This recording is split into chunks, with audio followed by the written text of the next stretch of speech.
You are not overthinking, you are overfeeling. You walk into a room, and in 3 seconds, you already know who is faking it, who is one wrong word from breaking. Nobody taught you that. You just feel it, and you cannot turn it off.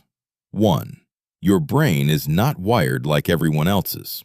This is not sensitivity. This is not anxiety. This is your default mode network, your brain's internal radar station, running at a frequency most people never reach. While others scan a room for faces and words, you are already reading what is underneath. The half-second pause before someone answers, the smile that stops at the mouth, the hidden tension inside a cheerful voice. You were not taught to read between the lines. You were born unable to read anything else. 2.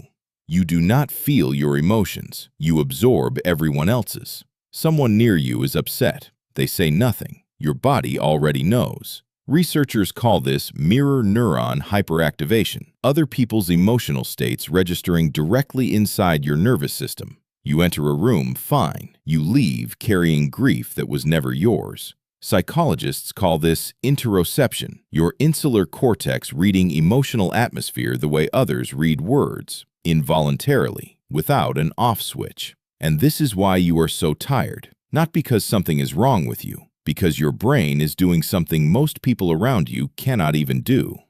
3. The strength nobody labels correctly. The world calls this too sensitive. Neuroscience calls it survival vigilance, a biological advantage wired not for speed, but for attunement. Stony Brook University researchers found highly sensitive individuals show significantly greater activation in brain regions linked to empathy, awareness, and creative depth. Every room you enter is safer because you are in it. Every person beside you exhales without knowing why. That is not a burden. That is relational intelligence, the rarest kind.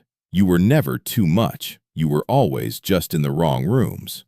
If this finally felt like someone understood you, subscribe. Next video. While millions of people are screaming at their TVs right now, there is a massive group of people who simply do not care, and according to neuroscience, their brains might actually be wired differently.